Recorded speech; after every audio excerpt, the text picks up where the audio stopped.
Gloire à Dieu qui nous permet d'être avec vous encore aujourd'hui dans le cadre de cette matinale. Nous sommes très heureux de vous rejoindre depuis votre position. Shalom à tous et à toutes.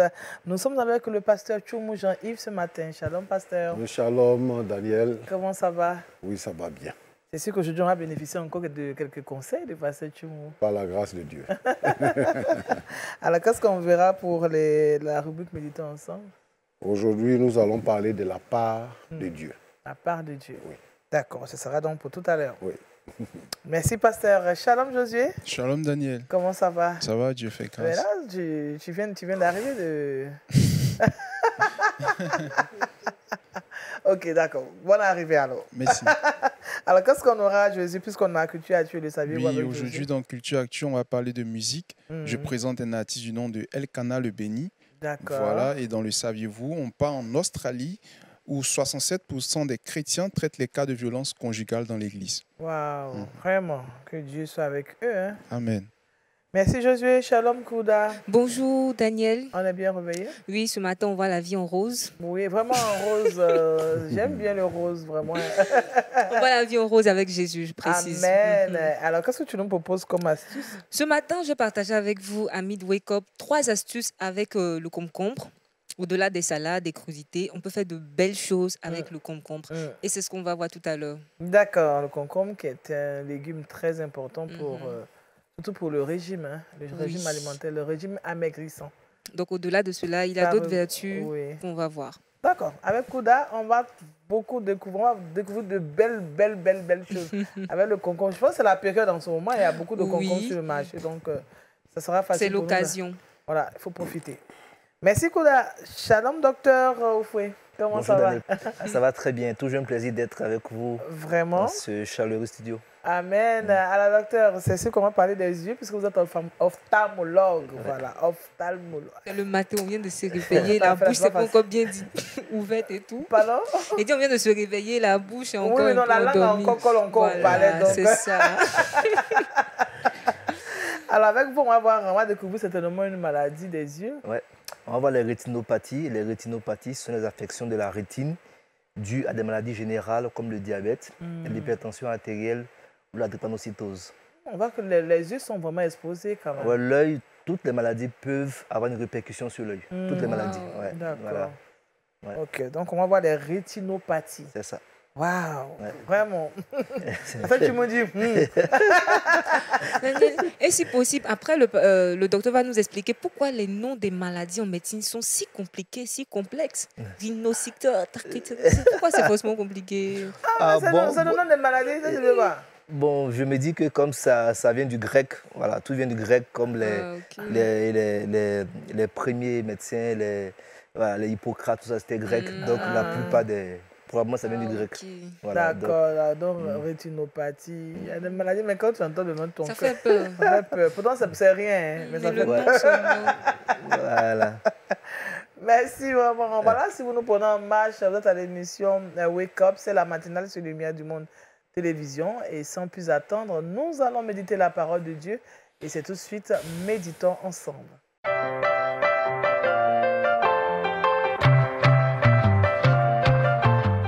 La part de Dieu, c'est le thème de notre méditation avec le pasteur Tchoumou, le texte d'appui de Deutéronome chapitre 12, verset 11. Pasteur. Merci. Je fais la lecture. Alors il y aura un lieu que l'Éternel, votre Dieu, choisira pour y faire résider son nom. C'est là que vous présenterez tout ce que je vous ordonne. Vos holocaustes, vos sacrifices, vos dîmes, vos prémices et les offrandes. Choisis que vous ferez à l'Éternel pour accomplir vos vœux. Alors ici, le peuple d'Israël entre maintenant dans le pays promis à Canaan. Et donc, il y a des recommandations qui leur sont faites. Là également, on va parler des offrandes, de ce qui va être fait, donné à Dieu et tout ça. Donc ici, la parole dit qu'un lieu sera indiqué où cela va se faire. On parle donc de la part de Dieu, de la part de Dieu. C'est-à-dire que le mot hébreu qui a été utilisé pour parler de la part de Dieu, c'est macéré. Macéré. Qui signifie une chose mise à part pour Dieu ou encore la bonne part. Tout ce qu'on fait là, chacun a sa part. C'est ça. Je me souviens, quand on était enfant, on était au campement. Quand on devait manger, on mangeait le riz ensemble. Mais quant à la viande, le poisson et tout ça, chacun a sa part. Il n'y a pas de parole. La pensée de la part est générale. Amen. Quand quelqu'un décède,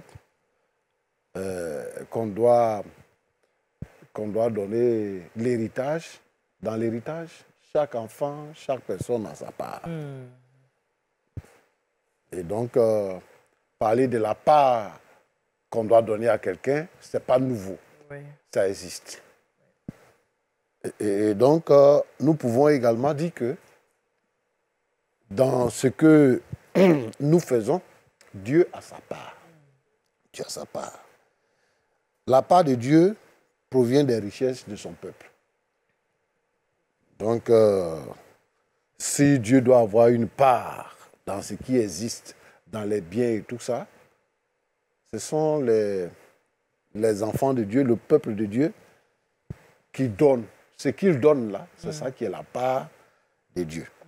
Et pour parler de la part de Dieu, il existe 286 fois, 286 versets dans la Bible qui parlent de la part de Dieu, qui parlent des différentes offrandes qu'on doit faire à Dieu. 286 versets. 286 versets. C'est beaucoup. Bon, souvent on a écouté les comédiens de Côte d'Ivoire se moquer un peu pour dire, il y avait même un comédien qui disait, moi je prends 20 et tout ça pour se moquer un peu des hommes de Dieu et tout ça. Mais c'est quelque chose de très important. Et ce matin, je voudrais parler des 5 types de dons. Amen. Ouais. 5 types de dons que la parole de Dieu nous enseigne. Le premier type de don, c'est les prémices. Les prémices, c'est le premier de notre revenu. C'est-à-dire que tu commences à travailler, ton premier salaire, tu donnes à Dieu. Ce sont les prémices. Si tu cultives la terre, donc la première récolte que tu fais, c'est pour Dieu. Tu donnes à Dieu. C'est ça qu'on appelle les prémices. Les prémices garantissent notre vie. C'est-à-dire qu'en donnant les prémices à Dieu, tu dis à Dieu que sécurise mon travail, sécurise ma vie pour tout le temps que je vais passer sur la terre. Donc, même si c'est difficile dans un service et qu'on arrive à compresser les gens, ça sera difficile qu'on puisse compresser celui qui a donné ses prémices. Dieu sécurise notre vie et nos biens. Le deuxième type d'offrande que nous avons, c'est la dîme. La dîme. Il y a beaucoup de personnes aujourd'hui qui contestent la dîme. Mais la dîme a été la première offrande que Dieu a demandé à Abraham de faire. Le 10e de son revenu. Et donc, Abraham a remis la dîme à Melchisédek, le roi de Salem.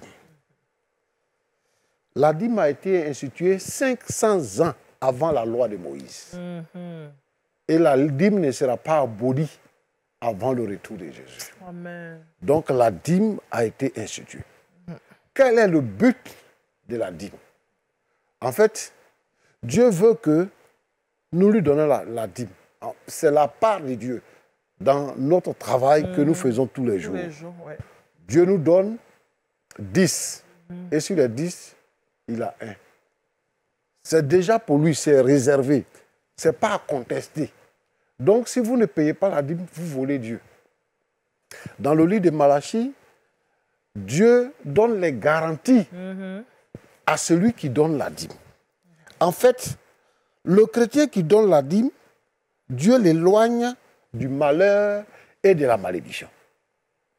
Donc, il dit que pour toi, là,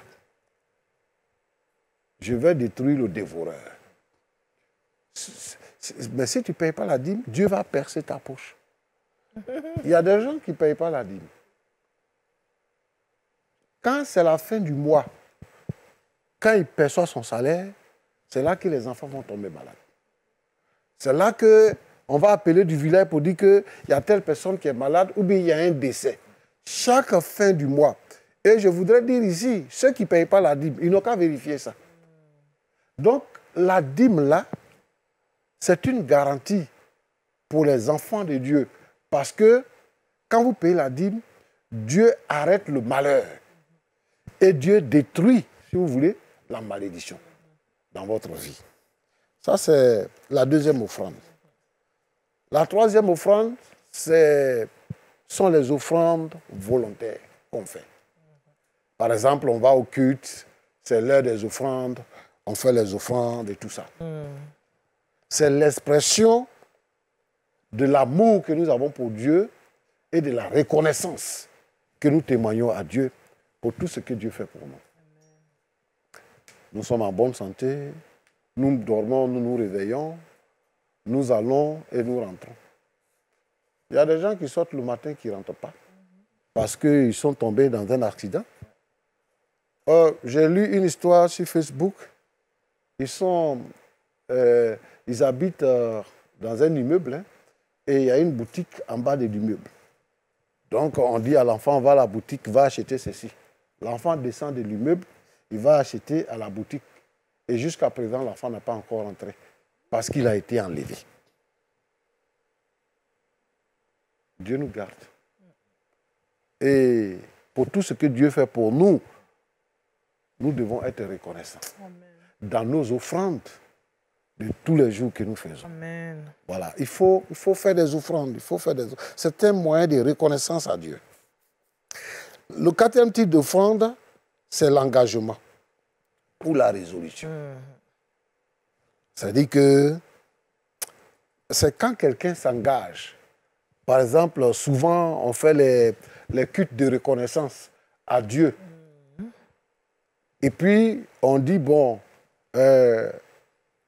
qui veut s'engager à ceci ou à cela? Oui. Il y a des gens qui se lèvent, qui s'engagent. Ou bien, on dit, bon, il y a la construction du temple. Et quelqu'un se lève et dit, bon, moi, je m'engage. Je donne 1 million, je donne 2 millions pour aider à la construction.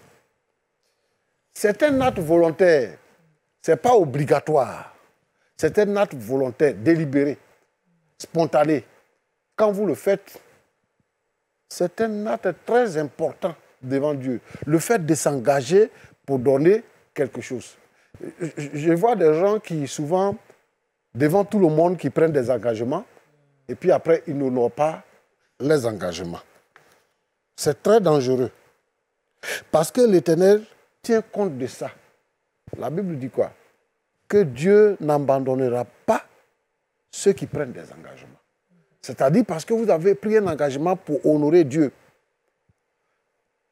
Le but de la résolution ou de l'engagement, c'est de dire à Dieu que voici mes richesses, je veux que tu les multiplies. En fait, ceux qui s'engagent, qui font des dons, Dieu multiplie leurs richesses. C'est l'offrande de la multiplication des richesses.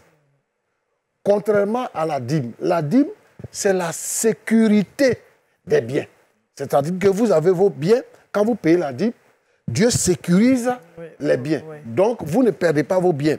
Ça ne signifie pas que vous allez avoir beaucoup de biens. Non. Mais quand vous prenez des engagements, que vous faites des dons, cela signifie que Dieu va multiplier vos biens, vos richesses.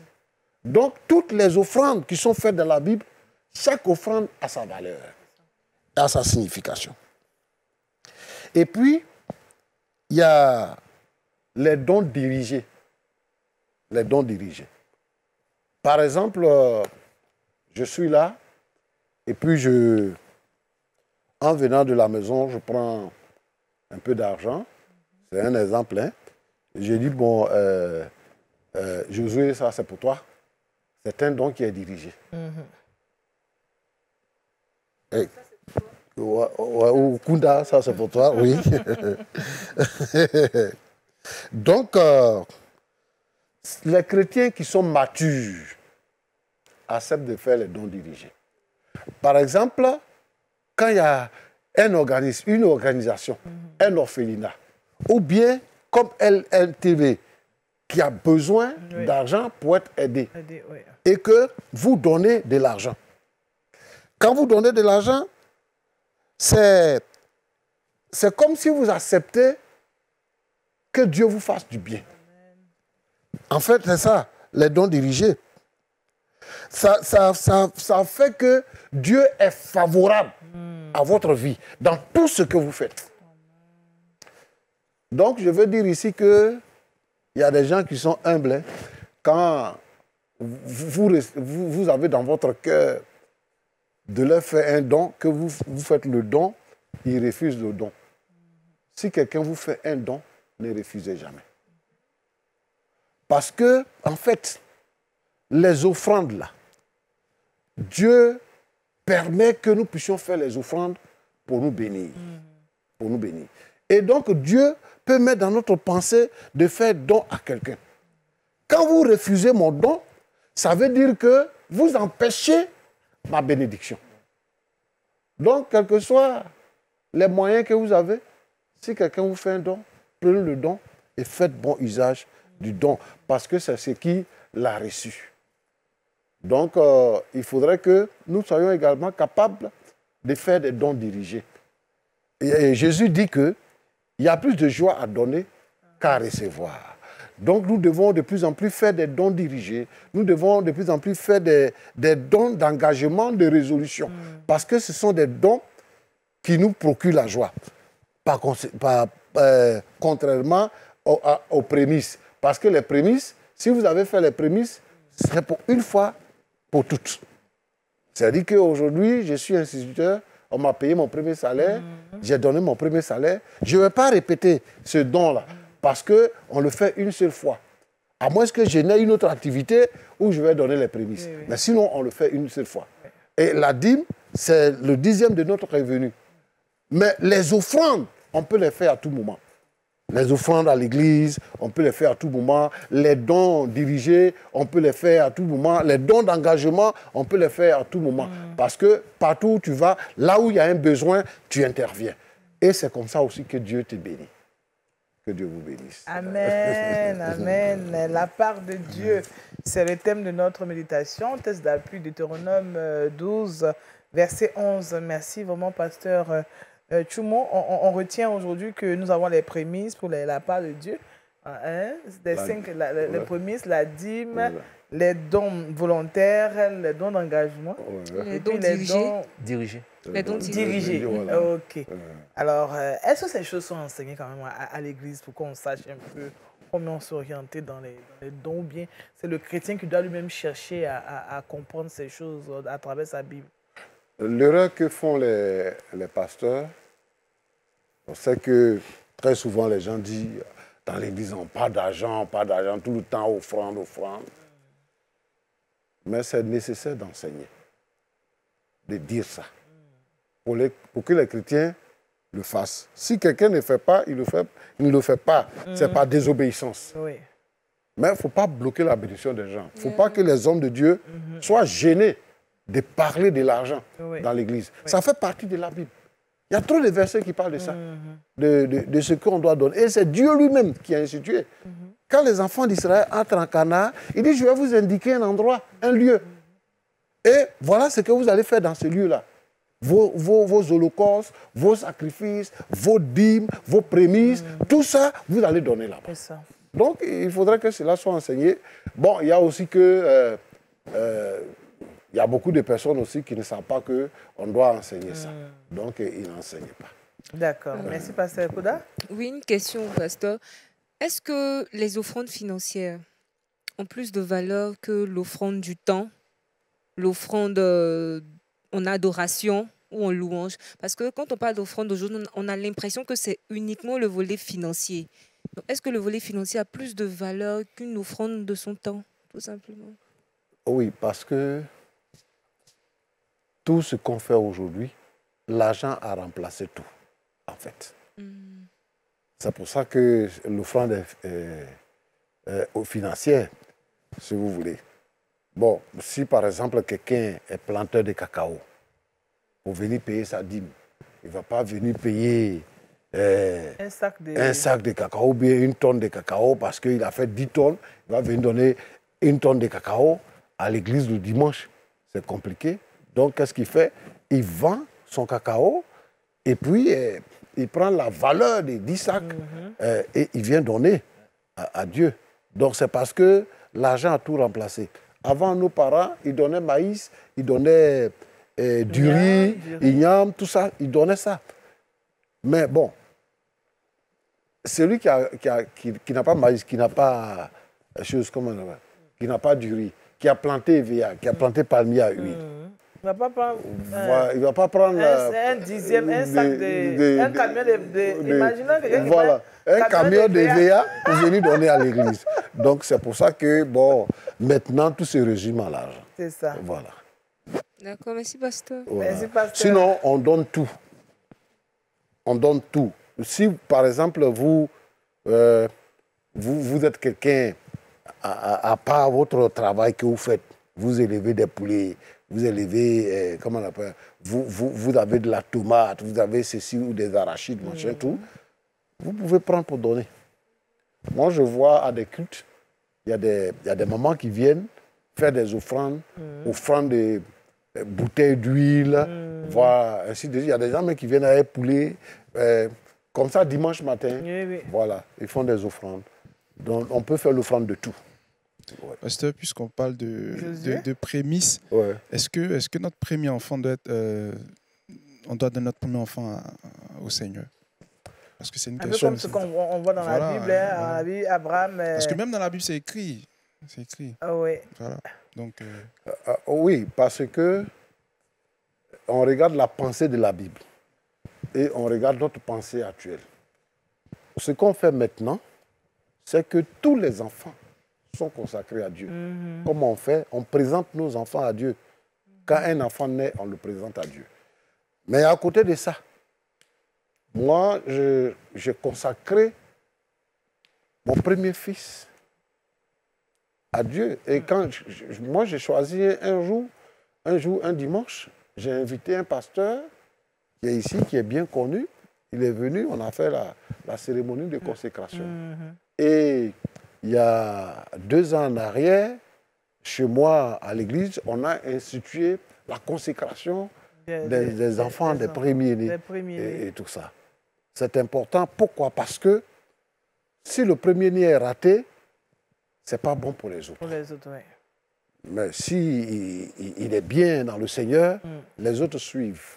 Les autres suivent. On a vu les enfants de Jacob, de Judas, jusqu'à Benjamin. Bon, chacun, la bénédiction a régressé au fur et à mesure. Au fur et à mesure. C'est ça. Donc, je pense que si on ne le fait pas,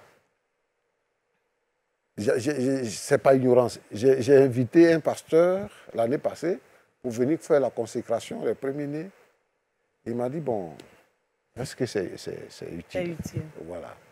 Je lui ai dit, bon, moi, je t'ai invité pour ça. Donc, tu le fais pour moi. Et puis après, tu vas voir si c'est utile ou pas. Et il a fait. Et donc, moi, je pense que il faut que, de plus en plus, les gens pensent à ça. Oui. Bon, les gens disent que, bon, ce sont les pratiques de l'Ancien Testament, mais c'est l'Ancien Testament et le Nouveau Testament qui font la Bible. Amen. Voilà. Merci, pasteur. On va prier, pasteur. Nous te disons merci, Seigneur notre Dieu. Merci, Jésus.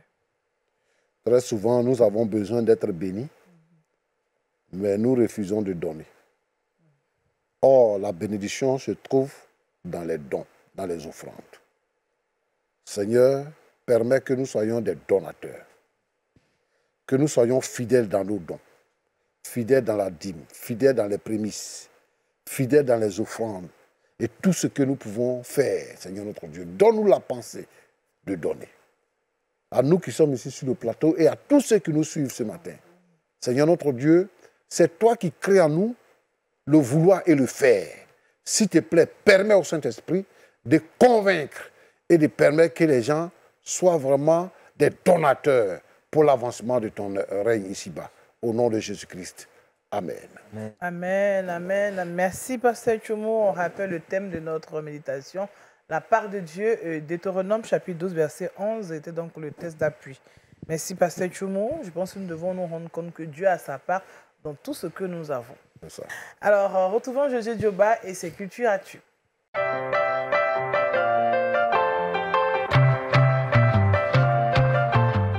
Avec Josué, nous parlons de musique. On parle musique, on va s'intéresser au chant ivoirien El Kana le Béni. À l'état civil, c'est Assamoa Abo Bertrand. Donc, après son bac, en 2006, il intègre la faculté de sociologie où il a fait 2 ans. Et après cela, il va abandonner les études et il va se consacrer à l'événementiel pour devenir DJ. Donc, en 2008, à la suite d'une grave maladie, il rencontre le Seigneur et après son baptême, il intègre le groupe musical de l'église Buisson Ardent International de Port-Bouët. En 2013, par la grâce de Dieu, il sort son premier album, mais ça ne va pas connaître un succès. Armé de courage, en 2016, il sort un second album intitulé « Ton miracle est possible » qui a pour cantique phare « Tu es mon sauveur » qui cartonne par la grâce du Seigneur. En janvier 2021, revient encore sur la place musicale avec un nouvel album intitulé « Gloire à Jésus-Christ » qui a pour cantique phare « À l'heure là, c'est mon Jésus qui est bon » dont je vous demande de suivre un extrait. Alléluia, c'est Jésus qui est bon. Alléluia, c'est Jésus qui est bon. En tout cas, il faut le célébrer, célébrer. Alléluia, c'est Jésus qui est bon. Nous faut. Alléluia, c'est Jésus qui est bon. Alléluia, c'est Jésus qui est bon. En tout cas, il faut le célébrer, célébrer. C'est Jésus qui guérit, c'est Jésus qui bénit, c'est Jésus qui console, c'est Jésus qui protège. Il est le maître des maîtres, il est mon abri sûr, il est mon bouclier, il est mon assurance, il est le récit. J'ai envie de danser. Ah vraiment, j'ai cru que le coup d'aller s'élever, il a senti ça. 10 secondes de plus, 10 secondes de plus et puis c'était chaud sur le plateau. Vraiment. On voit El Kana lui-même qui n'est pas... C'est ça. Qui est très chaud dans ce clip. Très chaud. Il n'est pas timide. Il est vraiment bouillant et vraiment, c'est ça. Vraiment, quand on sait ce que Dieu a fait pour nous, on ne se laisse pas vraiment gagner par la paresse, c'est quand il s'agit de le louer. J'aime bien le titre dit alors là, c'est mon Jésus qui est bon, pendant que d'autres disent c'est la drogue qui est bonne, c'est l'alcool, mais lui dit c'est mon Jésus qui est bon, pour dire que c'est Jésus qui doit être au centre de toutes choses. En tout cas, nous sommes très heureux de découvrir tous ces chantres qui font la fierté de l'Église, n'est-ce pas? Amen. Il faut louer les bienfaits de Dieu, parce que ça... Bon, Pasteur Tchoumou, vous allez les chanter des fois? J'ai chanté avant. Hein, D'accord. Dans tous les cas, chantons. Docteur, vous allez aussi chanter. Moi, effectivement, au niveau des chants, c'est pas mon fort, mais sous la douche quand même. C'est un lieu sûr. Un lieu sûr où tout le monde peut chanter. Oui, José, tu disais? Moi, je disais que maintenant, là, le pasteur Tchoumou est consacré à Point d'accord. C'est un conseiller maintenant. Dans tous les cas, un jour, il va chanter pour nous. Merci, José. Voilà, c'est l'occasion pour vous. Il faut chanter les bienfaits de Dieu, il faut le louer. Je pense que l'occasion nous est offerte tous les jours quand nous réveillons. Parce qu'il y en a qui dorment et qui ne se réveillent pas. Quand nous avons l'occasion, il faut le louer. Merci à Josué qu'on va retrouver tout à l'heure pour la rubrique Le saviez-vous. À présent, intéressons-nous à notre santé et ses bonnes santé.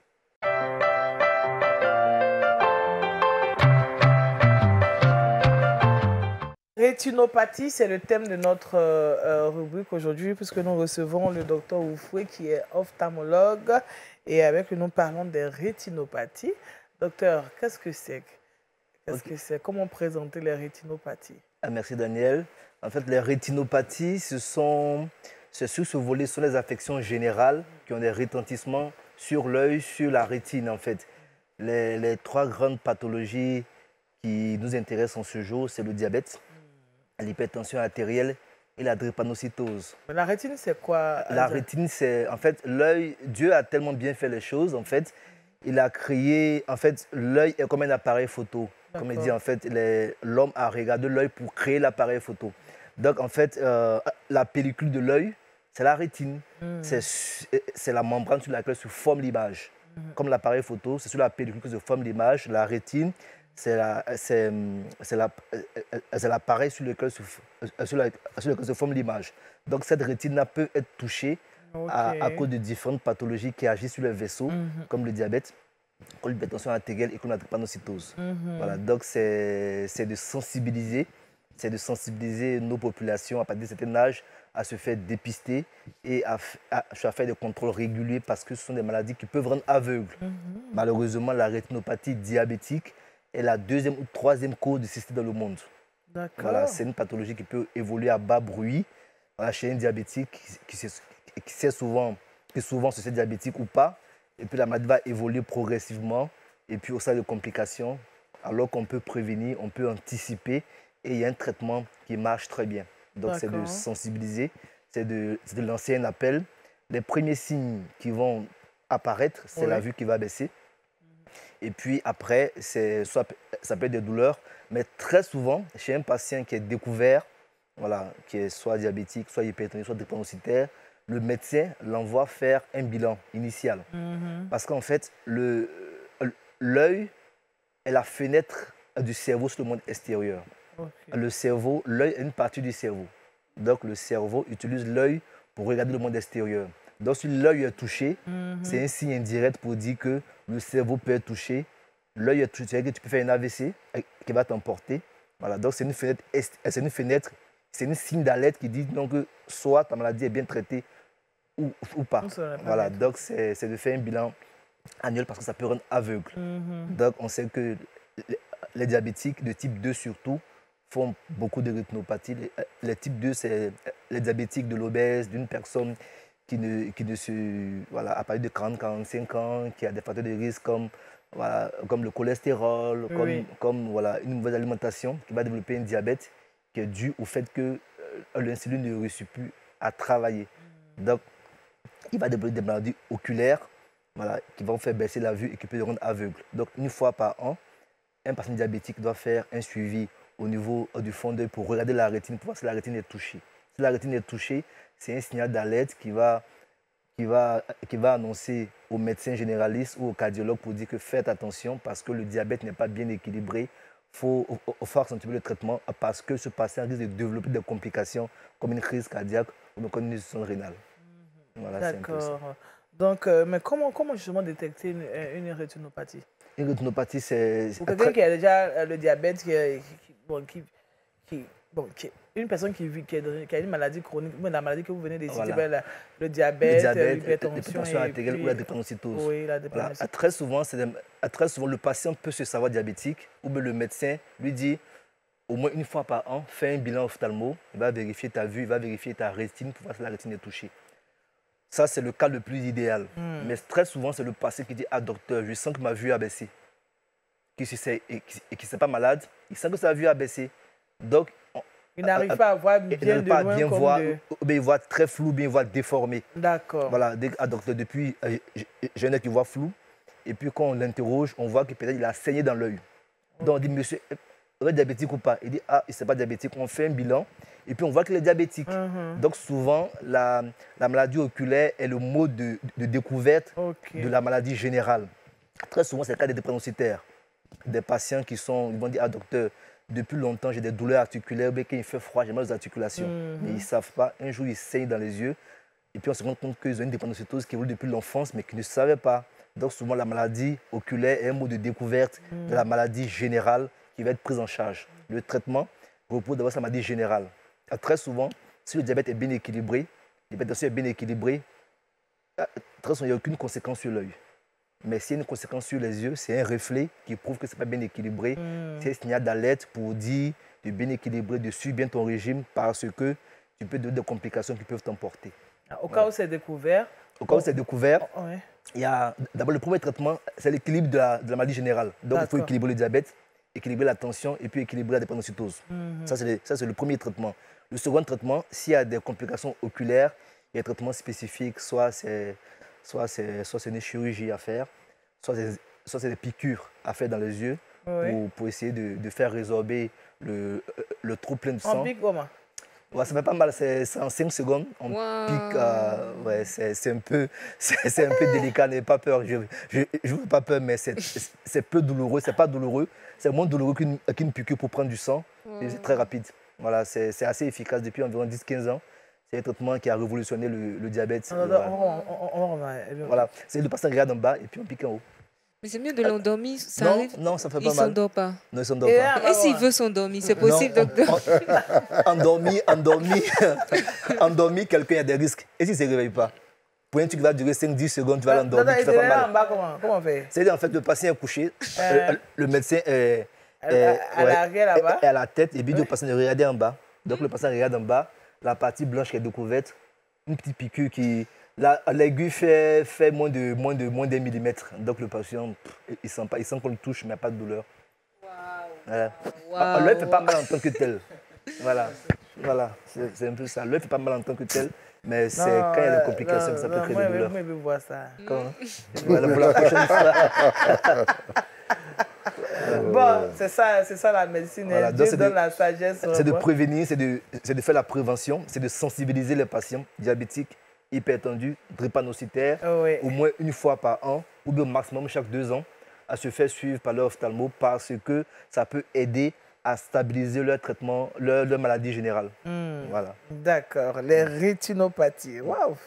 Merci docteur, on apprend vraiment avec vous. Oui, on apprend.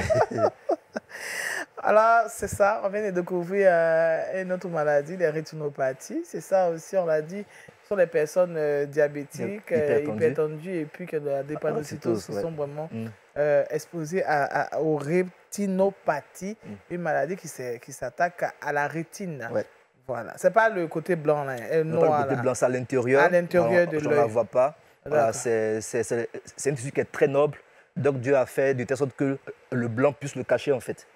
Tout ce qui est noble, il y a une couverture. Donc le blanc, ça sert de couverture. Le tissu noble à l'intérieur qui est protégé. Voilà. Donc ce tissu-là peut être touché parce que c'est rempli de vaisseaux. Alors que tout ce qui est diabète, tout ce qui est hypertension artérielle agit sur les vaisseaux. Donc comme c'est des petits vaisseaux qui sont très fins, quand c'est touché, c'est difficile de revenir en arrière en fait. Donc il faut anticiper. Il faut prévenir parce qu'il y a la prévention qui marche très bien. D'accord. Merci docteur Oufoué, on est rassuré. À la coup d'être touché, bon, on a fini avec la bonne santé. Sensible. On va maintenant parler d'astuces et c'est le trick box.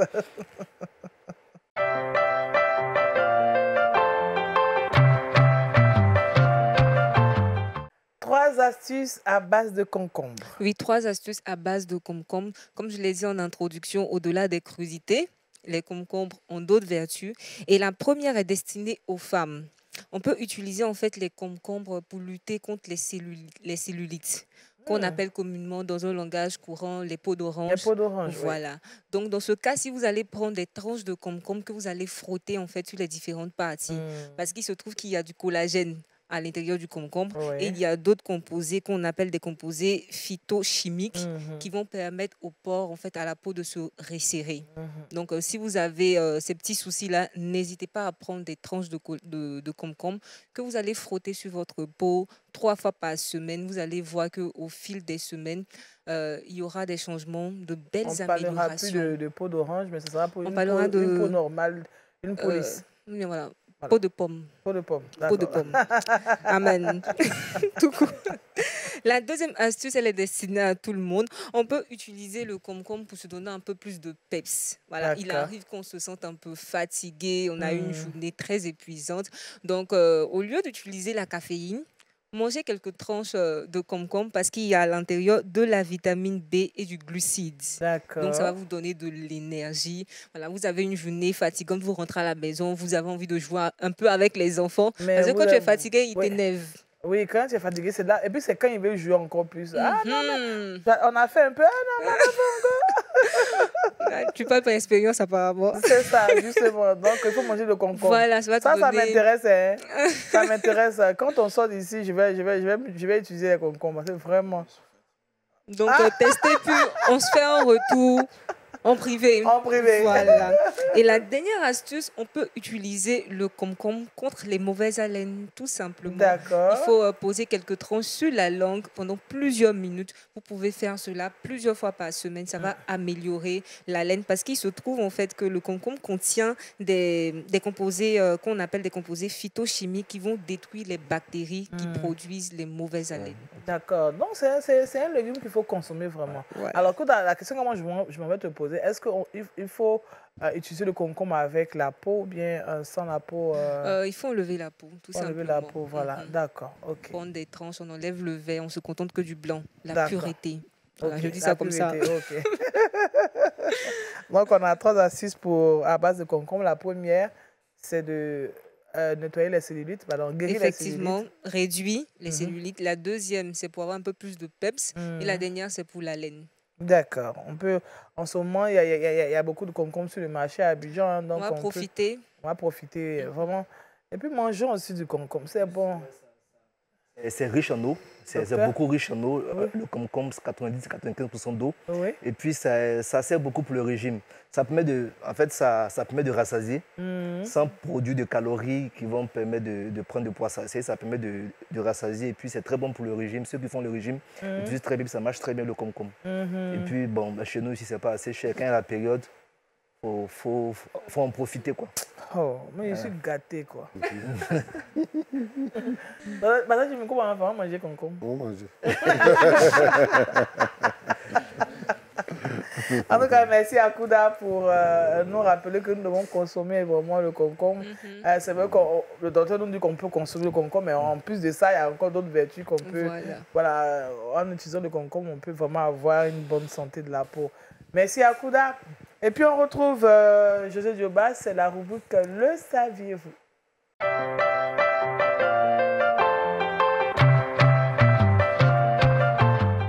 José, avec toi, on part en Australie. Oui, on part en Australie aujourd'hui. Là-bas, on mange le concombre. On mange concombre partout. Ici même en Ukraine, on mange concombre. Alors, selon les résultats d'une étude de l'institution nationale, 67% des pasteurs australiens se chargent d'apporter de l'aide dans les cas de violences domestiques qui leur sont présentés. Donc, dans l'église, les foyers qui passent par des moments difficiles, les pasteurs apportent de l'aide lorsqu'il y a des violences et tout ça. Ils conseillent et aident ces couples-là à pouvoir rester ensemble et ne pas aller vers le divorce. Cependant, la pertinence de l'aide unique apportée par l'église est remise en cause par les pasteurs eux-mêmes. Donc, ils voient qu'à quelque part, il y a aussi des limites. Il faut certes voir les pasteurs, mais aussi il faut aller voir quelquefois des psychologues qui peuvent vous aider dans ce domaine-là. Et donc, 93% d'entre eux préfèrent ainsi signaler les cas aux agences de soutien pour une aide spécifique. Voilà. Waouh. Dans tous les cas, il faut soutenir les couples. Hein? C'est cela, c'est cela. Il ne faut pas se lasser. Quand on finit de les marier, là, on doit les soutenir, les suivre. C'est ce que nous essayons de faire. Nous avons constaté effectivement que les couples, beaucoup de couples, en Côte d'Ivoire et en Afrique, ont des problèmes. Il y a des problèmes qu'on ne connaissait pas avant, mais dans ces derniers temps, il y a beaucoup de problèmes. Nous prions pour les couples. Oui. Et ce que nous pouvons aider, nous les aidons. Et puis voilà, donner des conseils à point d'accord. Oui, c'est ça. Oui, et puis en famille aussi. En famille, on va souvent. En famille, voilà, on donne des conseils. Demain, on a point d'accord en soirée, et puis on a en famille. Est-ce que souvent les couples aussi, bon, il y a tellement de sujets qu'ils n'aiment pas aborder les hommes de Dieu. Les hommes de Dieu, souvent, bon, peut-être, lui, il ne sait pas. S'il n'a pas eu peut-être une révélation spéciale pour ce couple-là, très souvent, les hommes de Dieu ne sauront pas. Si les couples même ne s'approchent pas pour parler de leurs difficultés, pour avoir une solution. C'est de sensibiliser, voilà, les personnes à s'approcher des hommes de Dieu. Oui. Parce que ils sont là pour nous, donc voilà. Eux-mêmes, ils sont là à l'école pour ça même. Parce que souvent, on est un peu peur, on dit que si on va à l'homme de Dieu, il va dire ça à la prédication. Donc souvent voilà, souvent c'est un petit bémol. Ce volet-là. Ouais. Un lapsus pendant la prédication. Et puis après, on va sortir. Il a eu le malheur de projet si Ananias et Saphira s'est gâté. Ananias, Saphira a suivi Ananias. Tu es ici, tu es ici. Ça arrive. Oui, ça arrive. De toutes les façons, tout peut arriver. Hein. Tout peut arriver. Pasteur Choumo, tout peut arriver. Merci, Pasteur Choumo. En tout cas, on est rassurés. Il faut vraiment que les choses se passent pour que les couples se portent bien, se portent mieux, parce que c'est aussi ça l'Église. Alors, Jésus, on a fini avec toi? Oui, on a bien fini. Merci beaucoup, Jésus. Kouda nous donne notre verset boussole. Oui, le verset boussole se trouve dans le livre de Luc 6, le verset 38. Donnez et il vous sera donné. On versera dans votre sein une bonne mesure, serrée, secouée et qui déborde. Car on vous mesurera avec la mesure dont vous serez servis. Amen. Amen. Amen. Merci, Pasteur Choumo. Voilà, on a médité avec le Pasteur Choumo dans le livre de Deutéronome, chapitre 12, verset 11. Le thème, c'était la part de Dieu. Merci au docteur, avec qui nous avons parlé des rétinopathies. On a parlé donc de cette maladie qui s'attaque souvent, enfin la plupart du temps, à ceux qui sont atteints de diabète, hypertension et puis de drépanocytose. Voilà. Donc il faut souvent aller faire votre bilan chez l'ophtalmologue. Merci à Kouda pour les astuces qu'elle nous a données par rapport au concombre, à base de concombre. Et puis le docteur a renchéri pour dire qu'ils ne vont manger beaucoup de concombre. Voilà, nous sommes au terme de cette temps d'antenne. Nous avons eu beaucoup de plaisir à passer ces instants avec vous. Nous terminons la saison pour cette émission Wake Up. Nous disons merci à nos frères qui nous ont accompagnés durant cette saison. Marc Oprio à la régie, à la réalisation. Voilà, à nos lumières pour les lumières. Et puis Chouchou au son, voilà, Paten Chouchou, voilà, c'est son nom. Et puis à Samuel Clao, on n'oublie pas Eric Niamé Diprési, sans oublier Rita, la sœur Rita, vraiment pour, parce que tu m'as Rita, tout le monde connaît Rita. Qui font un travail formidable.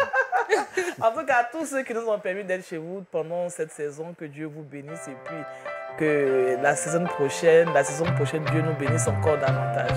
Au revoir et bonnes vacances.